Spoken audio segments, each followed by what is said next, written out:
الحمد لله الذي بنعمته تتم الصالحات. كان نبيكم صلى الله عليه وسلم إذا رأى ما يعجبه قال الحمد لله الذي بنعمته تتم الصالحات. Beliau memulai pembicaraannya dengan kalimat segala puji bagi Allah Subhanahu wa taala. Yang dengan nikmat-nikmat Allah Subhanahu wa taala sempurnalah kebaikan-kebaikan. Dan Nabi sallallahu alaihi wasallam ketika melihat sesuatu yang mengagumkan kepada Nabi Muhammad, beliau selalu mengatakan alhamdulillah alladzi bi ni'matihi tatimmus salihat. الحمد لله الذي خلق كل شيء فأحسن خلقه وترتيبه وأدب نبيه محمدا صلى الله عليه وسلم فأحسن تأديبه. Segala puji bagi Allah Subhanahu wa taala yang menciptakan segala sesuatu dengan ciptaan yang terbaik, dengan susunan yang terbaik. Dan Allah Subhanahu wa taala yang memberikan pendidikan dan adab kepada Nabi Muhammad sallallahu alaihi wasallam dengan adab dan akhlak yang paling sempurna. وأنتم في مجلسكم هذا بصدد حادثة عظيمة أدري عند حبيبكم صلى الله عليه وسلم بل هي من أفضل ليالي حياته. Dan antum kalian semua kata beliau sedang berada di dalam sebuah acara yang terjadi, yaitu kemuliaan yang terjadi kepada Nabi Muhammad sallallahu alaihi wasallam. Bahkan kejadian itu menjadi kejadian di malam yang paling mulia untuk Nabi Muhammad sallallahu alaihi wasallam. والحادثة هذه حادثة الإسراء والمعراج هي حادثة سلو وابتهاج. Dan kejadian yang dimaksud adalah kejadian Isra dan Mi'rajnya Nabi Muhammad sallallahu alaihi wasallam, dan itu kejadian yang sangat mulia bagi Nabi. أولا لماذا الإسراء والمعراج؟ Pertama, beliau mengatakan kenapa Nabi diisrakan dan dimi'rajkan. وقبل هذا ما معنى كلمة إسراء وما معنى كلمة معراج. Dan sebelum memahami itu, maka kita harus memahami terlebih dahulu apa makna dari kalimat Isra dan apa makna daripada kalimat Mi'raj. الإسراء في اللغة العربية تنقل القوم من مكان إلى مكان ليلا. Isra yang memiliki arti adalah pindahnya sebuah kelompok dari sebuah tempat ke tempat yang lain. Pindah tersebut terjadinya pada malam hari. وهذا ما حصل لحبيبكم صلى الله عليه وسلم من المسجد الحرام إلى المسجد الأقصى. Dan inilah yang terjadi perjalanan malam tersebut kepada Nabi kita Muhammad sallallahu alaihi wasallam dari Masjidil Haram sampai ke Masjidil Aqsa. وكلمة المعراج أصلها إعراج. Kalimat Mi'raj beliau sampaikan aslinya atau asalnya adalah kalimat al-i'raj. ولها معاني عدة. Dan al-i'raj itu memiliki makna yang sangat banyak. لكن من المعاني التي تناسب الحادثة يقال عرجت الطيور إذا ارتفعت. Dan beliau sampaikan makna i'raj yang paling pas untuk kejadian Isra dan Mi'raj Nabi Muhammad adalah terbangnya sebuah burung dan menjadi tinggi burung tersebut. ونتكلم في هذه السويعات القادمة بما يناسب الوقت والحال. Dan beliau ingin berbicara dalam kesempatan ini menyesuaikan waktu yang ada dengan pembahasan yang sangat penting dan menyesuaikan kondisi. نتفق على الأشياء التي اتفق عليها أهل السنة والجماعة في هذه المعجزة العظيمة. Kita sama-sama sepakat tidak ada perbedaan pendapat di dalam akidah Ahlus Sunnah wal Jamaah atas kemuliaan kejadian ini. أولا أن هذه الحادثة حادثة الإسراء والمعراج حصلت في شهر رجب. Dan beliau sampaikan yang pertama adalah kejadian Isra dan Mi'raj ini disepakati terjadi pada bulan Rajab. في ليلة 27 di malam ke-27. وكانت هذه الحادثة من أعظم معجزات النبي صلى الله عليه وسلم بعد القرآن.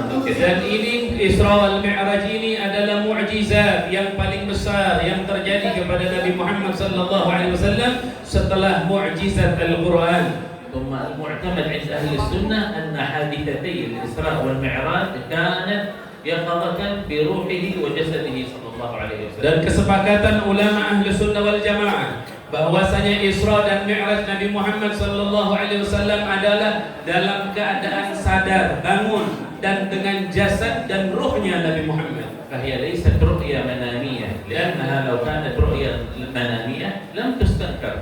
Dan itu bukanlah sebuah mimpi, kata beliau. Isra Mi'raj itu bukanlah sebuah mimpi. Karena kalau itu sebuah mimpi, maka tidak akan ditentang oleh orang-orang kafir. فلو أخبرتكم أني في هذه الليلة عندما نمت رأيت أني في مكة المكرمة ثم ذهبت إلى المدينة المنورة ثم ذهبت إلى الأقصى الشريف ثم رجعت إلى بغداد، هل هذا شيء مستنكر أو مستغرب؟ ليس مستنكر. Dan beliau mencontohkan, andaikan ada seseorang berkata, saya semalam mimpi dari Mekah ke Madinah, dari Madinah langsung ke Bogor. Apakah perkara ini diingkari? Tidak, bahkan itu cuma dikagumi atau mungkin merasa aneh. وبعضهم ذكر الجواب من القرآن قال تعالى سبحان الذي أسرى بعبده، وكلمة العبودية هذه لا تطلق إلا على الروح والجسد، أقول عبدي فلان وعبدي فلان يعني روحا وجسدا. Dan beliau sampaikan bahwa dalil bahwasanya Nabi Muhammad Isra dan Mi'raj jasadnya dan ruhnya itu adalah firman Allah Subhanahu wa taala ketika Allah katakan Maha suci Allah yang telah mengisrakan hambanya. Kalimat hamba, kata beliau, tidaklah disebutkan kecuali yang dimaksud adalah ruh dan jasad. Seperti kita ketika berbicara ini hamba, ini hamba, ini hamba, maka yang dimaksud adalah ruh dan jasadnya.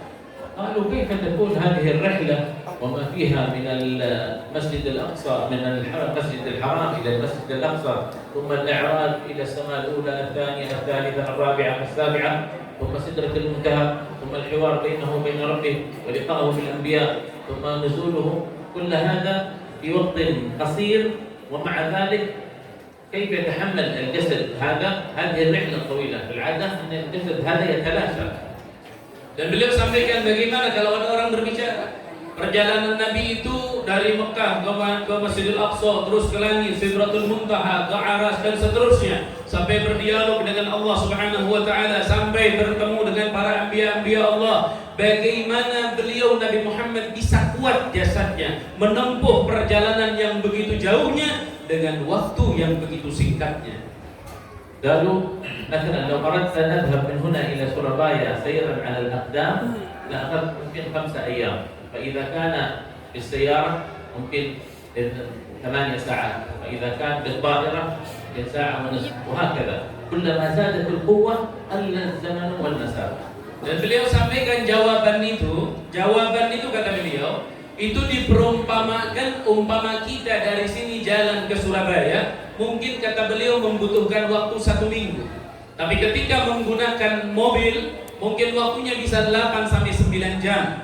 Ketika menggunakan pesawat, maka berarti waktunya semakin singkat. Maka beliau sampaikan setiap kali kendaraan, kekuatan lebih kuat lagi, itu bisa memindahkan sesuatu dalam waktu yang sangat singkat. فإذا تعلقت المسألة برب الأرباب صاحب القوة المطلقة فلا زمن ولا مسافة. Dan apabila hal ini dikembalikan kepada Allah Subhanahu wa taala, maka tidak perlu lagi kita berbicara tentang waktu yang singkat atau tempat yang sangat dekat. ثم صلى الله عليه وسلم هذه الرحلة كلها قالوا عاد قبل أن يبرد الفرش ثم أرده من العرش قبل أن يبرد الفرش وقد نال جميع المآرب صلى الله عليه وسلم. Dan kita ketahui bersama, kata beliau, bahwa perjalanan Isra Mi'raj Nabi ini sangat sebentar. Ketika Nabi SAW pergi Isra dan Mi'raj pulang ke tempat tidurnya, itu tempat tidurnya masih hangat. Dan tempat tidur itu menunjukkan waktu yang sangat sebentar, dan Nabi sudah mendapatkan semua yang dimaksud di dalam perjalanan Isra dan Mi'raj. وكانت هناك تهيئة للنبي صلى الله عليه وسلم لأنه كما قلنا لكم ما هو سبب رحلة الإسراء والمعراج؟ أول أسبابها بعد أن تم النبي صلى الله عليه وسلم بموت زوجته السيدة خديجة وهي كانت سنته الأول، ثم وفاة عمه أبو طالب وكان سنته الثاني.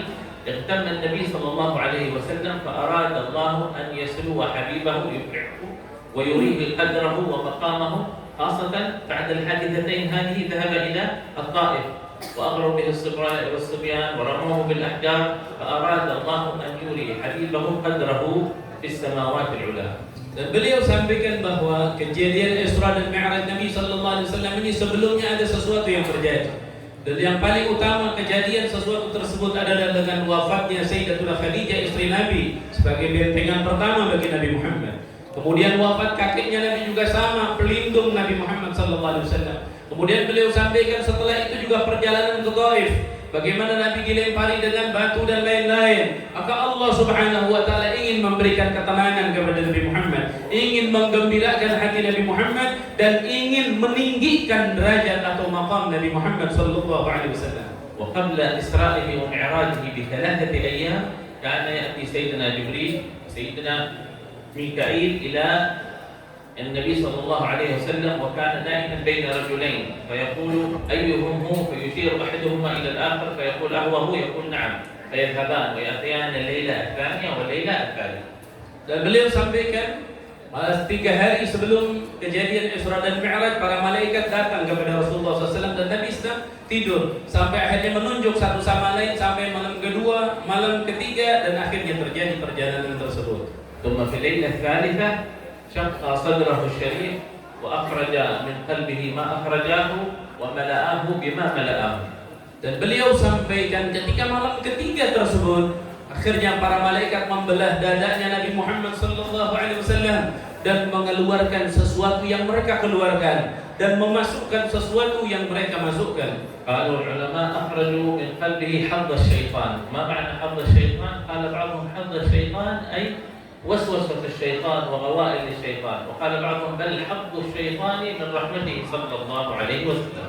Dan beliau katakan apa yang dikeluarkan sesuatu dari dadanya Nabi Muhammad SAW, beliau sampaikan itu adalah hadzuz syaitan, bagian kecil tempat bisikannya syaitan. Jadi dikeluarkan oleh Allah. Sebagian mengatakan tidak, bahwa hadzuz syaitan itu justru sebagian daripada rahmat Allah Subhanahu wa taala. ثم بعد الإسراء بعد أن ذهب من المسجد الحرام إلى المسجد الأقصى ووضع براقه في مكان حائط يسمى حائط البراق. الآن يسمونه اليهود يسمونه حائط المبكى، اسمه عند أهل الإسلام حائط البراق. Dan beliau sampaikan ketika perjalanan dari Mekah ke Masjidil Aqsa dan Nabi Muhammad SAW mengikat untaknya di sebuah dinding. Yang dinding itu dahulu disebut Haitul Buraq, dinding tempat ngikatnya buraq. Bahasa اليهود يسمونه حائط المبكى، مكان يكون أمام المبكى يعني البكاء. Dan beliau sampaikan kalau orang Yahudi itu tembok disebut namanya tembok tempat menangis. لكن اسمه عند أهل الإسلام حائط البراق. Tapi orang Islam mengatakan itu adalah tembok buraq. ثم دخل صلى الله عليه وسلم إلى المسجد الأقصى وصلى بجميع الأنبياء والرسل. Kemudian Nabi Muhammad masuk ke Masjidil Aqsa dan akhirnya sholat bersama seluruh para nabi di dalam Masjidil Aqsa. 124,000 نبي وأكثر من 315 أو 14 رسول. Beliau sampaikan 124.000 nabi dan kurang lebih 313 atau 314 rasul. إمامهم ومقدمهم سيدنا محمد صلى الله عليه وسلم. Dan imamnya saat itu adalah baginda Nabi Muhammad sallallahu alaihi wasallam. والذي قدمه للإمامة أبو الأنبياء سيدنا إبراهيم عليه السلام. Dan yang memerintahkan Nabi untuk maju menjadi imam itu adalah bapaknya para nabi, yaitu Nabi Ibrahim alaihi salam. وهذه دلالة الشرف المطلق. Dan ini petunjuk kemuliaan Nabi Muhammad SAW yang sangat mutlak. فكان أول لقائه بالأنبياء. Pertama kali Nabi Muhammad SAW bertemu dengan para nabi. ثم بعد ذلك بدأت رحلة المعراج الرحلة العظيمة. Kemudian setelah selesai pertemuan tersebut, mulailah perjalanan Mi'raj Nabi Muhammad SAW. وشاهد الأنبياء كلهم في مقامه. Dan Nabi menyaksikan para nabi sesuai maqam-maqam mereka. السماء الأولى أبو الأنبياء سيدنا إبراهيم على سيدنا آدم عليه السلام. Di langit pertama ada Nabi Adam alaihi salam. في السماء الثانية سيدنا يحيى وسيدنا عيسى. Di langit kedua ada Nabi Yahya dan Nabi Isa. في السماء الثالثة سيدنا يوسف.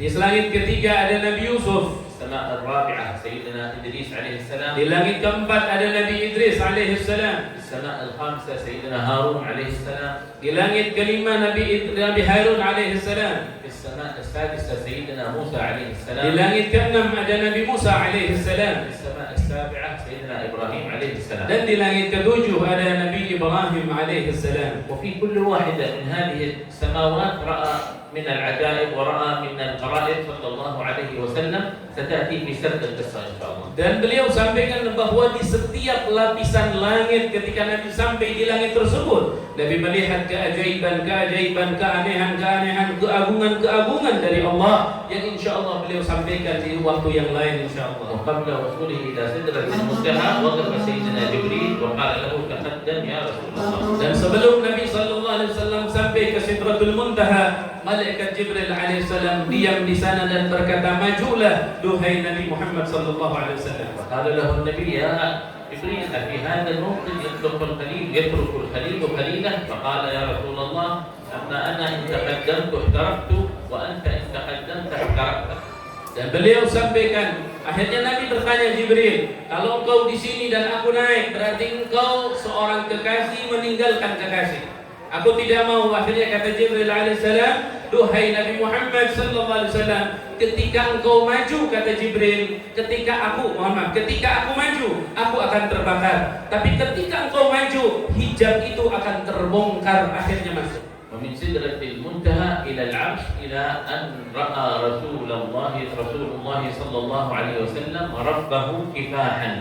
Dan akhirnya Nabi Muhammad sallallahu alaihi wasallam melewati Sidratul Muntaha. Sampailah akhirnya Nabi Muhammad ke arasy Allah Subhanahu wa taala, dan akhirnya Nabi Muhammad bertemu dengan Allah Subhanahu wa taala. في عقيدة أهل السنة والجماعة أن رسول الله صلى الله عليه وسلم رأى ربه بعيني رأسه. Dan di dalam akidah Ahlu Sunnah wal Jamaah yang benar bahwa Nabi Muhammad melihat Allah dengan kedua kelopak matanya. ثم دار بينهم الحوار. Kemudian terjadilah perbincangan antara Nabi Muhammad dengan Allah. ما هو ذلك الحوار؟ Apa perbincangan tersebut? والذي نكرره في صلاتنا. Itu adalah perbincangan yang selalu kita ulang-ulang di dalam salat kita. سجد النبي صلى الله عليه وسلم. Kemudian sujud Nabi Muhammad sallallahu alaihi wasallam. قال التحيات المباركات الصلوات الطيبات لله. Kemudian Nabi berkata, at-tahiyyatul mubarakatuh shalawatu thayyibatu lillah. رد الحق سبحانه وتعالى السلام عليك أيها النبي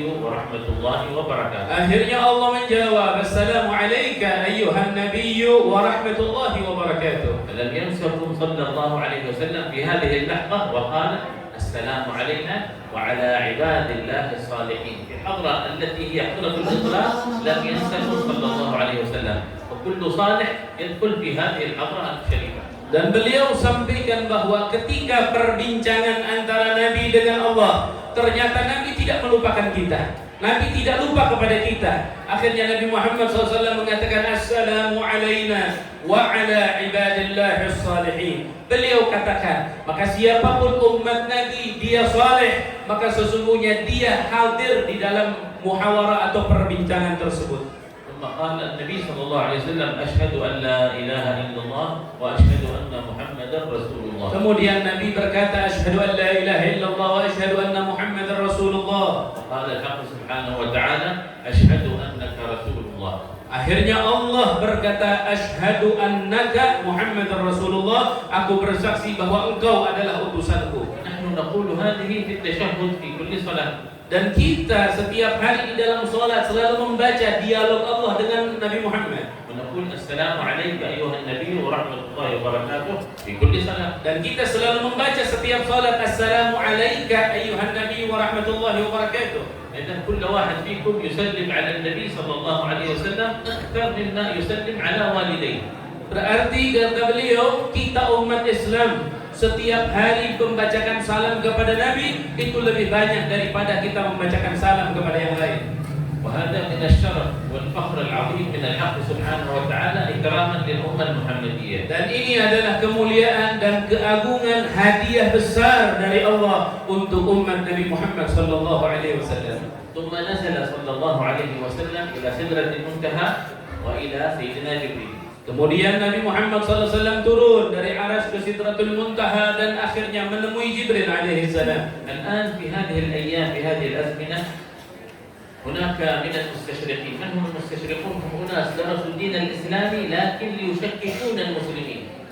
Dan beliau sampaikan bahwa di zaman ini, di waktu ini ada orang-orang yang selalu mengajarkan keraguan. Mereka belajar ilmu tapi menerapkan keraguan kepada umat Islam. فهم الآن يحاولون يشككوننا بأن الإسراء والمعراج حصل للنبي صلى الله عليه وسلم. Bahkan orang tersebut saat ini sedang terus-menerus untuk kita menjadi ragu-ragu dengan kejadian Isra dan Mi'raj Nabi Muhammad. يقولون ولقد رآه نزلة أخرى. أنتم كيف تقولون عروج يعني صعود؟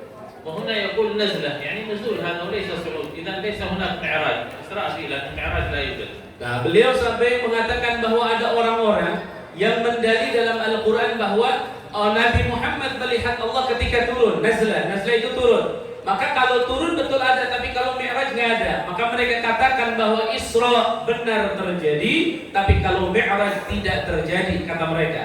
طبعا أجاب العلماء بأن ولقد رآه نزلة أخرى هذه ليست رؤية النبي للحق سبحانه وتعالى، لكن رؤية النبي لسيدنا جبريل.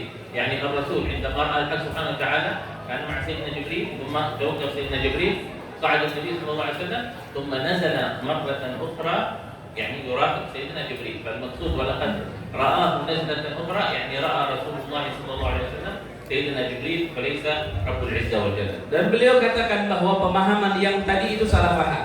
Karena ketika turun itu Nabi Muhammad bukan melihat Allah, tapi turun melihat Jibril alaihissalam. Maka Mi'raj itu terjadi untuk bertemu Allah, ketika turun sesuai dalam Al-Quran itu untuk bertemu dengan Jibril alaihissalam. ثم كلمة نزلة هذه لها أكثر من معنى في اللغة العربية. من معانيها مرة. فالمقصود بالآية ولقد رآه نزلة أخرى يعني ولقد رأى رسول الله صلى الله عليه وسلم سيدنا جبريل مرة أخرى. Dan beliau katakan bagaimana ada kalimat turun lagi. Beliau katakan bahwa ulama menjawab walaqad ra'ahu Nabi Muhammad telah melihat Jibril nazlatan ukhra di ulangan kedua. Karena sebelumnya dengan Jibril enggak berpisah, akhirnya bertemu kedua kalinya. Itu yang dimaksud nazlatan ukhra. فلما عاد النبي صلى الله عليه وسلم وفي ثاني يوم أخبر من حواليه وكان أبو جهل يستمع لأنه أسري به وأنه عرج به صلى الله عليه وسلم، كتم هذه الحادثة وقال له يا محمد ترى لو قومك أخبرهم بما قلت لي يعني بما حكيته لي. فقال النبي صلى الله عليه وسلم نعم. Kemudian Nabi SAW setelah selesai perjalanan itu, 1 hari 2 hari, Nabi SAW bercerita kepada para sahabat dan ingin bercerita kepada orang-orang kafir Quraisy. Akhirnya Nabi Muhammad ditanya, engkau mau cerita kejadian ini kepada mereka? Nabi Muhammad menjawab, ya, aku akan ceritakan kepada mereka. ثم بعد ذلك أبو جهل دعا أهل مكة وغيرهم، وعندما بدأ النبي صلى الله عليه وسلم يسرد لهم هذه القصة فما بين مستغرب ومتعجب وواضع يده على رأسه، ومنهم من يصفق ومنهم من يضحك مستنكرين هذه الحادثة من النبي صلى الله عليه وسلم. Dan ketika Nabi SAW menceritakan kejadian ini, akhirnya orang-orang kafir Quraisy itu ternyata dikumpulkan oleh Abu Jahal. Mereka ada yang meledek, mencaci maki, tepuk tangan, rasa aneh dan seterusnya. Dan ketika Nabi menceritakan kejadian tersebut, Sayyidina Abu Bakar As-Siddiq mujarrad an qala lahu dhalika qala in qalaha faqad sadaq. Dan Sayyidina Abu Bakar As-Siddiq ketika Nabi mengatakan demikian, langsung beliau mengatakan engkau benar wahai Nabi Muhammad. ومن حينها سمي سيدنا أبو بكر الصديق بالصديق. Dan ketika itulah Abu Bakar disebut namanya dengan As-Siddiq karena membenarkan apa yang terjadi kepada Nabi Muhammad. لأن حادثة الإسراء والمعراج حصلت قبل هجرة النبي صلى الله عليه وسلم بسنة. Dan beliau sampaikan bahwa karena kejadian Isra Mi'raj Nabi Muhammad SAW itu sebelum hijrahnya Nabi ke Madinah 1 tahun kurang lebih. وهناك عدد من الصحابة كانوا ثابتين مع النبي صلى الله عليه وسلم فيما يروي مثل سيدنا علي بن أبي طالب. Dan ketika itu sahabat pun sudah banyak yang mereka kuat imannya dan kepercayaannya terhadap Nabi Muhammad. ثم بعد ذلك الغريب أن قالوا في هذه الدلالة على أن الله يؤيد هذا الدين ولو بالرجل الفاسد ولو بالرجل الكافر، لأن السبب في هذه في دعوة الناس كان أبو جهل هو الذي جمعهم للنبي صلى الله عليه وسلم. Dan beliau katakan bahwa perkumpulan yang terjadi ketika itu Nabi berceritakan itu kan yang menyebabkannya adalah Abu Jahal. Abu Jahal ngumpulin tujuannya sebenarnya ngeledek, tapi kenyataannya menjadi kekuatan untuk Nabi, dan itu selalu Nabi katakan dan pernah Nabi katakan bahwa agama ini akan diperkuat oleh orang-orang yang tidak memiliki agama sama sekali. وقال أبو جهل نحن نضرب أكباد الإبل شهرا ذهابا وشهرا عودة تدعي أن هذا في يوم وليلة أنت في يوم وليلة ذهبت ورجعت. Kemudian Abu Jahal berkata, engkau ini bagaimana pergi katanya ke sana, kami ini sebulan ke sana ke Palestina, pulang lagi ke Madinah sebulan, sedangkan engkau satu malam beres, ini bagaimana? فبدأوا يسألونه عن أشياء في المسجد الأقصى ويجيبهم النبي صلى الله عليه وسلم عدد الأبواب عدد النوافذ السرج التي تكون موجودة الألوان الهيئات. Akhirnya orang-orang kafir Quraisy ingin tahu kebenarannya. Mereka yang pernah ke Masjidil Aqsa, mereka ngetes nanya Nabi Muhammad, bagaimana Masjidil Aqsa, pintunya ada berapa, catnya bagaimana, lampunya bagaimana, penerangan, ditanya semua oleh orang-orang kafir Quraisy. وهنا عظمة النبوة يا إخوان. يعني الله سبحانه أنتم الآن لو ذهبتم إلى المسجد النبوي، أنا في المدينة المنورة في المسجد، يعني في المدينة المنورة 34 سنة لا أعرف عدد الأبواب في مسجد المدينة لكثرتها. فكيف النبي صلى الله عليه وسلم في رحلة بسيطة دخل وصلى بهم ثم عرج به، كيف يعرف عدد الأبواب وعدد النوافذ وعدد السواري الموجودة؟ Dan beliau katakan, bagaimana bisa katanya Nabi Muhammad menghitung pintu kalau bukan ini tanda keagungan Nabi Muhammad. Karena beliau katakan beliau ini di Madinah di Masjid Nabawi 34 tahun. Sampai sekarang beliau nggak bisa menghitung pintunya ada berapa. Pintunya ada berapa? Nggak bisa menghitung, saking besarnya Masjid Nabawi. Tapi Nabi Muhammad SAW dengan waktu yang sangat sebentar, beliau bisa menghitung semuanya. ثم يخبرهم بعد ذلك أن هناك قافلة تأتي إليهم في وقت كذا في تاريخ كذا عند غروب الشمس. Dan beliau akhirnya Nabi Muhammad bercerita tanda-tandanya. Ada kelompok sebentar lagi akan sampai ke Madinah dengan waktu seperti ini di saat ini. يعني العادة أنا لو كنت أنت في الطريق ومررت بأناس لا تعرف أن تحدد اليوم والوقت، وهذه قافلة ممكن يتأخرون ممكن يرتاحون، هم يأتون من مكان بعيد. النبي قال لهم يأتون يوم الأربعاء قبل غروب الشمس. Dan Nabi SAW ini keagungan Nabi lagi. Kita kalau tahu ada kelompok atau ada rombongan mau ke sini, kita nggak mungkin bisa tahu pastinya mereka sampai jam berapa ke sini. Karena kelompok itu rata-rata yang satu ada kebutuhan, yang satu ingin istirahat, selalu ada perbedaan pendapat dalam perjalanan. Maka Nabi Muhammad SAW tahu bahwa rombongan itu hari Rabu akan sampai dan sampainya sebelum waktu maghrib. كل مرة يجدون مصداقا لقوله صلى الله عليه وسلم، أحدهم يكون ضبط الألوان، أحدهم ضبط عدد الأبواب، أحدهم يعرف كذا. كلما أجاب النبي صلى الله عليه وسلم يرون أنه قد طابق الوصية كما قال صلى الله عليه وسلم. Dan mereka yang bertanya kepada Nabi tentang hal yang tadi, mereka mendapatkan jawaban dari Nabi dengan jawaban yang sangat sempurna, ngepas sekali, warna, pintu dan lain-lain. Ditanya oleh mereka, ternyata sesuai dengan apa yang mereka saksikan di sana. لما جاء يوم الأربعاء وأراد أن تغيب الشمس دعا رسول الله صلى الله عليه وسلم فأخر الله الشمس ساعة حتى قال قائلهم من الكفار هذه الشمس قد غربت، فقال الآخر وهذه القافلة قد أقبلت مصداقا لقوله صلى الله عليه وسلم. Dan akhirnya Nabi SAW ketika hari Rabu di hari yang dijanjikan kelompok itu akan datang, Nabi Muhammad SAW berdoa, ya Allah, ini matahari ditahan dulu. Akhirnya orang-orang kafir mengatakan, itu matahari sudah tenggelam, mau tenggelam. Kemudian sebagian orang kafir mengatakan, tuh kelompok atau rombongan sudah datang, ini ngepas sesuai dengan apa yang Nabi SAW katakan. الواجب علينا في مثل هذا الشهر من بداية هذا الشهر أن نقرأ سيرة النبي صلى الله عليه وسلم في إسرائه ومعراجه ونعلم زوجاتنا وأولادنا وبناتنا. Dan paling baik kata beliau, yang paling terbaik di bulan ini kita harus memperbanyak mempelajari sejarah Isra dan Mi'raj Nabi. Kemudian ajarkan itu kepada istri kita, kepada keturunan-keturunan dan keluarga kita. Ajarkan sejarah cerita Isra Mi'raj Nabi Muhammad. وهذا موجود كذلك في قصة المولد النبوي الشريف، هناك فصل في الإسراء والمعراج. Dan di dalam kitab-kitab Maulid yang ada di situ diceritakan satu fasal tentang Isra dan Mi'raj Nabi Muhammad sallallahu alaihi wasallam. وكذلك في البردة البوصيرية للإمام البوصيري فصل في الإسراء والمعراج. Begitu juga di dalam kitab Al-Burdah Al-Madi Imam Busiri, di situ juga ada satu fasal menceritakan tentang Isra dan Mi'raj. نسأل الله سبحانه وتعالى أن ينفعنا بما في الإسراء والمعراج.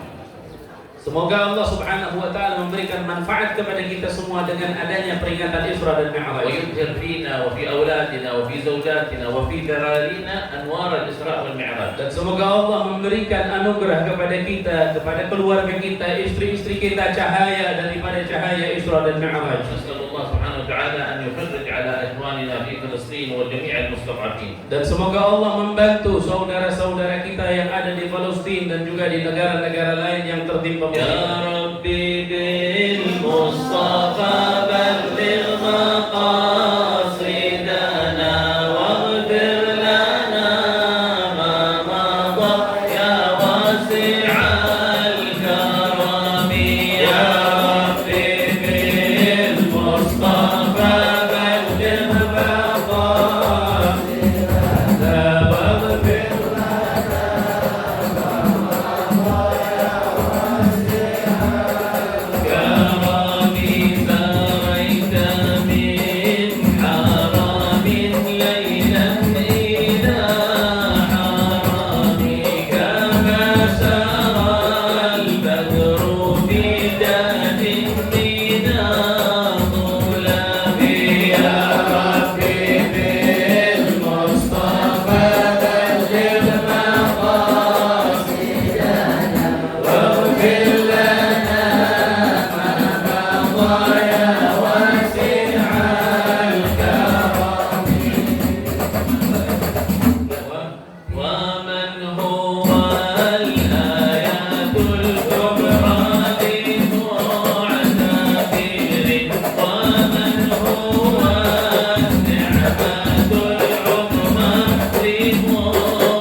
وصل يا ذا الجود والإرفاق على النبي بهجة العشاق والآل والصحب خير آل ما مزق شوق حجاب الراني. ونتقدم بالشكر بحسن استماعكم، جزاكم الله عنا خير الجزاء. نتقدم كذلك لصاحب المعهد الشيخ محي، جزاه الله عنا خير الجزاء، والسادة الفضلاء الله يبارك فيهم جميعا.